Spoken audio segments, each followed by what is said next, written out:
धाम की जय। 88,000 ऋषियों के, सौनकादि ऋषियों के साथ में वो श्रीमद् भागवत में जिसका वर्णन आता है वो तीर्थ क्षेत्र यही है।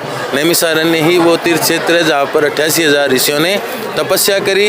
नमस्कार, मैं सुभाष चौबदार और इस वक्त हम मौजूद हैं नैमिषारण्य तीर्थ धाम पर। यहाँ का क्या महत्व है और यहाँ क्यों स्नान करना चाहिए, इसके बारे में महाराज जी से जानने की कोशिश करेंगे। ब्रह्मचारी गणेश चंद्र जी महाराज हमारे साथ मौजूद हैं, उनसे हम जानेंगे। और यहाँ के जो संत हैं रवि जी महाराज, उनसे भी हम जानने का प्रयास करेंगे। चलिए। 88,000 ऋषियों की जय हो। सतयुग का तीर्थ नैमिषारण्य है। सतयुगे नैमिषारण्याम त्रेतायाम च पुष्करे द्वापरे कुरुक्षेत्रे कलयो गंगा प्रवृत्ते।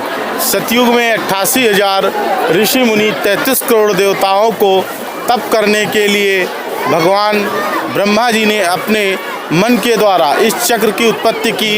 इस तीर्थ का नाम हुआ नैमिषारण्य तीर्थ। इस कुंड का नाम हुआ ब्रह्म मनोमय कुंड, जो कि ब्रह्मा जी के मन के द्वारा उत्पन्न किया हुआ तो ब्रह्मा जी ने इसको छोड़ देते हैं, बोलते जहाँ पर भी स्थापित होगा वो जो है तपोयोग भूमि कहलाएगी।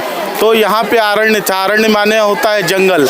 उसी जंगल में यज्ञ भूमि था, उसी में आकर के 6.5 पाताल भेदन हुआ। 7वां पाताल जब टूटने लगा, ऋषियों में हाहाकार मच गया, 7वां पाताल टूटेगा, पृथ्वी जलमग्न हो जाएगी। हम तो मानव हित के लिए यज्ञ अनुष्ठान पूजन करना चाहते हैं, इससे तो मानव का हित होगा। पुनः ब्रह्मा जी के पास गए, बोले प्रभु इसका कोई उपाय बताइए। तो ब्रह्मा जी कहते हैं कि नैमिषारण्य तीर्थ में माता ललिता देवी जब तपस्यारत हैं वही आपकी समस्या का समाधान करेंगी। माता ने इस चक्र को पकड़ के अपने हृदय से लगा करके तपस्यारत हो गई। तो इस तीर्थ का नाम हुआ नैमिषारण्य तीर्थ। ये सतयुग का तीर्थ नैमिषारण्य है। यहाँ पर राजा मनु और रानी शत्रुपा ने 23,000 वर्ष तपस्या किया है। जो रामचरितमानस में आता है, तीरथ वर नैमिष विख्याता अति पुनीत साधक सिद्धिदाता। बसै जहाँ मुनि सिद्ध समाजा तहाँ थी हर्षि चले मनु राजा। स्वयंभू मनु रानी शत्रुपा जिनसे वह निर्शिष्ट नूपा। शिष्ट की उत्पत्ति के लिए राजा मनु और रानी शत्रुपा ने नैमिषारण्य की इसी पावन भूमि पर बैठ करके 23,000 वर्ष तपस्या किया और साकार ब्रह्म को जो है पुत्र रूप में प्राप्त किया।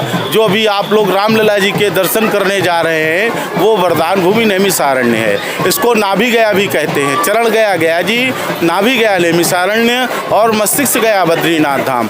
ये चरण गया गया जी में है और नाभि गया नैमिषारण्य है और मस्तिष्क गया बद्रीनाथ धाम में है। और आपके जो सत्यनारायण की व्रत कथा हम लोग परिवार में बैठ के सुनते हैं, कदा नैमिषारण्य ऋषि सौनकादि सर्वे सूतम पौराणिकम खलो। श्री सूत जी ने सौनकादि 88,000 ऋषियों को सर्वप्रथम इसी पावन तपोभूमि में बैठ करके सत्यनारायण व्रत कथा का जो है रसवादन कराया है। उसके बाद में जो यहाँ के दर्शनीय स्थल हैं, चक्र तीर्थम भूतनाथम व्यासम सूतम च सौनिकम ललिताम देवदेवस्तम वंदे सत्यविनायकम। प्रथम में हमारा चक्रकुंड है, द्वितीय में वहाँ भूतेश्वर नाथ जी का दर्शन है, सुबह बाल रूप में, दोपहर को क्रोध रूप में और शाम को दयालु रूप में। फिर वेदव्यास जी की गद्दी है जहाँ पर 4 वेद 18 पुराण श्रीमद् भागवत गीता का वेदव्यास जी ने वाचन किया है। उसके बाद में सूद गद्दी है जहाँ पे सौनकादि 88,000 ऋषियों ने तप किया है, वो ये पावन भूमि है। ललिता माँ का मंदिर है, यहाँ से 7-8 किलोमीटर के बाद में देवदेवेश्वर धाम है। रुद्रावर्त है जहाँ पर अगर आप 5 फल चढ़ाते हैं तो आपके 2 फल जल में चले जाते हैं और 3 प्रसाद के रूप में प्राप्त होते हैं। बहुत प्राचीन तीर्थ है।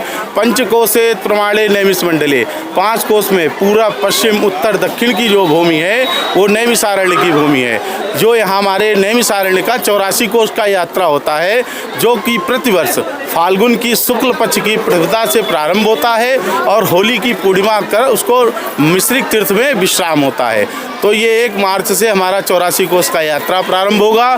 उसमें अनेक से नागा साधु संत महात्मा हजारों लोग जो है भाग लेते हैं, लाखों की संख्या में लोग हैं। उस सब पूरी संपूर्ण यात्रा उसी टाइम हम लोगों की नैमिषारण्य की पूर्ण होती है। बोलिए नैमिषारण्य धाम की जय हो। 88,000 ऋषियों की जय हो। 33 करोड़ देवताओं की जय हो। ये थे हमारे साथ में रवि शास्त्री जी दीक्षित, नैमिषारण्य धाम से विद्वान महान पंडित। आपके द्वारा नैमिषारण्य धाम का खूब प्रचार प्रसार किया गया है, जिसके प्रभाव स्वरूप आज हमें बहुत सारे भक्त लोग यहाँ राजस्थान से, महाराष्ट्र से, गुजरात से यहाँ दर्शन के लिए उत्सुक होकर के आते हैं। आपकी प्रेरणा से आज हम भी यहाँ आए हैं। अयोध्या धाम दर्शन करेंगे, काशी विश्वनाथ दर्शन करेंगे, प्रयागराज महाकुंभ के मेले में नागा साधुओं के दर्शन करेंगे, हमारे संत समाज के दर्शन होंगे। और सबसे पहले हमने आज नैमिष क्षेत्र में और इस चक्रकुंड तीर्थ का और स्नान करके पुण्य लाभ प्राप्त किया है। सभी भक्तों से ये अनुरोध है, ज़्यादा से ज़्यादा संख्या में नैमिषारण्य तीर्थ पधारें और पुण्य लाभ कमाएं। यहाँ का इस स्थान का विशेष महत्व क्या है? ये चक्र तीर्थ थोड़ा अभी व्यस्त अभी बात करते हैं आप। नैमिष धाम, ये सीतापुर उत्तर प्रदेश का स्थल सतयुग के समय से ये सरोवर है।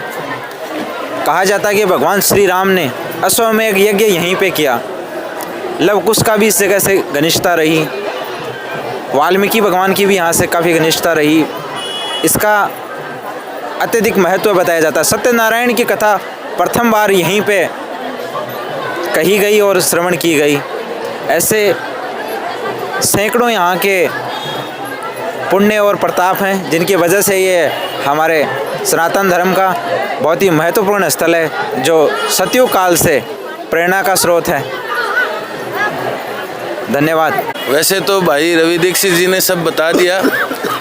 मुख्य रूप से यहाँ श्रीमद् भागवत कथा का जो वाचन हुआ प्रथम बार 88,000 ऋषियों के, शौनकादि ऋषियों के साथ में, वो श्रीमद् भागवत में जिसका वर्णन आता है वो तीर्थ क्षेत्र यही है। नैमिषारण्य ही वो तीर्थ क्षेत्र है जहाँ पर 88,000 ऋषियों ने तपस्या करी और श्रीमद् भागवत कथा का रसास्वादन किया था। आज श्रीमद् भागवत कथा में जब भी श्रीमद् भागवत कथा हम सुनते हैं तो नैमिषारण्य क्षेत्र का बहुत वर्णन आता है, पुण्य लाभ का वर्णन आता है। तो इससे हमें प्रेरणा मिलती है कि भारत देश में सनातन धर्म में और इन तीर्थ क्षेत्रों का और स्नान का, दान का, पुण्य का जो महत्व है वो हमें अपनाना चाहिए और सनातन को अपनाना चाहिए। जय भारत, जय सनातन।